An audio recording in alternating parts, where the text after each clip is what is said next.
Well, let's talk to this bloke now, Harold the H. Peacock. Everyone, the mayor is aware of you. She listens, Harold, and you're going to talk about a cruelest of criminals in 1886 and to do with the salvos. Take it away there, Harold the H. Yeah, that's right, Danny. Like, who did the great stink of 1886? That's the question.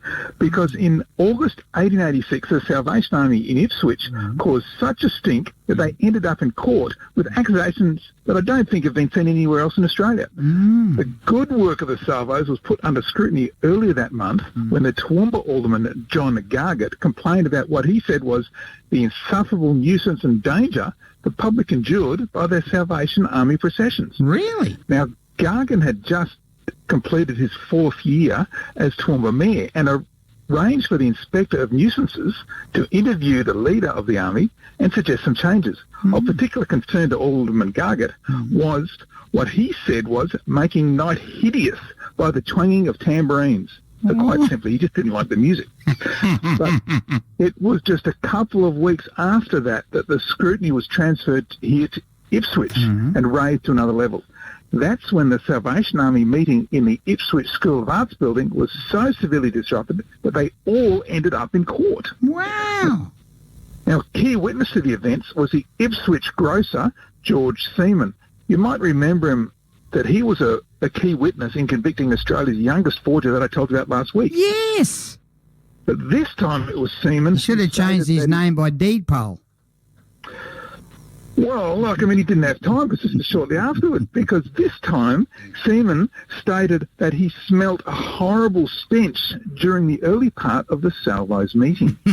The result was that 300 to 400 churchgoers stampeded out of the School of Arts building. And this, Danny, was in total violation of the Salvation Army rules, because no one back then was actually allowed to leave except during the singing. Is that But right? they all climbed over one another just to get out all the same. Now, sitting down the back of the hall was a labourer called Harry Baker. Now, some people accused him of causing the smell. But later, when he heard that there was a reward of £5 offered for a conviction, he told the police who the real offender was that day. Now, a well-known youth named Jack Davis was charged under the Religious Worship Act with the rare crime of willfully and maliciously disturbing a congregation assembled for divine service. Now, the big guns were called in for this one, Danny, including the prosecutor, who was Ipswich's giant 6'4" policeman, Sergeant Andrew O'Driscoll, from County Cork and Ireland. Right. Now, there was some debate about whether the Salvation Army meeting in the School of Arts actually constituted a divine service for the purpose of the act. But in the end, young Davis was convicted and fined £5 or, in default, 1 month's imprisonment. Now, Danny, the crime that he committed was causing the hideous smell that cleared the Salvation Army meeting. And he did it by spilling a bottle of pure ammonium hydrosulfide, which has, as you know, a powerful and unpleasant smell, and is commonly known as rotten egg gas. Rotten egg gas. What was the name of that religious act? Religious... The actual act, it was called the Religious Worship Act. Wow. Now, that was around all those years ago, and now we're talking about it again. But back then, it sort of made you like it was in total control, the religions. Yeah, that's right.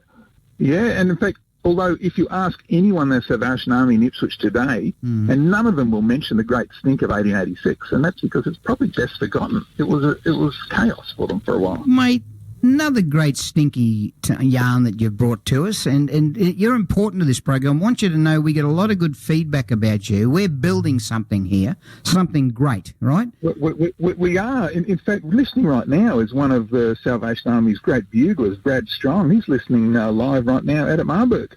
What's his name? Brad Strong. You'll hear him playing the bugle every Anzac Day and every event. Brad Strong, it's great to have you listen to the program, and you can always bring your bugle in here. I used to be in a bugle and drum band at St Lawrence's College. There was 60 of us, and it was that good that they wanted it to go to the Edinburgh Tattoo, but the principal at the time, Brother Brady, wouldn't let us go because we're going to be all gone for a month. But loved the sound of the bugle, only got 5 notes. So, mate, how do we get a copy of this story? Because you tell the best stories. I'm going to talk to Teresa personally about a book with you, Ipswich. Yeah, well, Teresa will be able to read this first thing in the morning when I upload it onto historyouthere.com. Historyouthere.com. Teresa, check it out. There's a whole lot of great stories there about Ipswich. It's a great book. It can be really special to hand to dignitaries when they come to this town. Mate, lovely having you on the program. Stay safe. You're out of Kenmore. Are you okay out there? Yeah, a bit wet, but dignitaries would love to hear about the great stink of 1886. I'm on your side, Danny. Let's go for it. I can smell you from here. It's 8:25 on West Bremer Radio.